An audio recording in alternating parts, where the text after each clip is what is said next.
Time now for Eyewitness News Call 12 for action. This week marks the 5-year anniversary of the collapse of the housing industry and financial markets.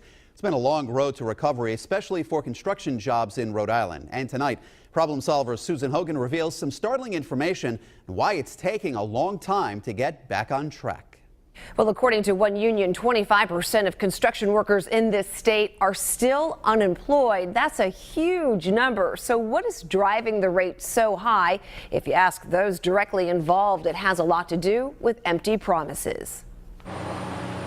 The sounds of construction across Rhode Island may not be heard from as often as many would like. It's been very hot. I mean, for the average guy. David Palmiscano, president of a carpenters union, says his industry has been slow to recover. He points to the number of man hours. Prior to the bubble bursting in 2008, the peak was roughly 1,800,000 man hours.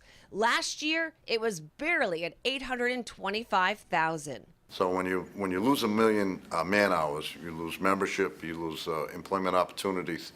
And when you start to look at construction as a volume of work that's actually being awarded, you see that there's not a lot of work out there in the state of Rhode Island. The American Recovery and Reinvestment Act was supposed to put Americans back to work.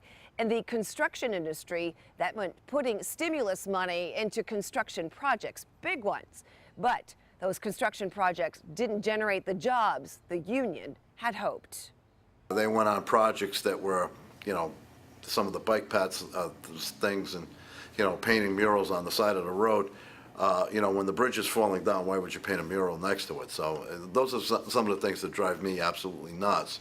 The state's construction industry was hit hard with the number of jobs down 37% over the last 6 years as 8,500 jobs just disappeared, with many of those trained workers finding employment outside the industry. It's not fun sitting down with somebody and instead of being a business agent, you end up being a family counselor or a counselor. That's not the job that I was trained for.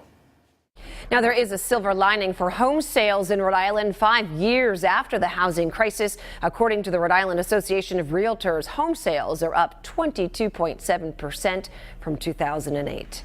And if you have a consumer problem you need help solving, contact our Call 12 for Action Center Monday through Thursday from 11 until 1, hotline 228-1850. Or if you're interested in becoming a Call 12 for Action volunteer with me, you can call that same number you see right there on your screen. I'm problem solver Susan Hogan, Eyewitness News.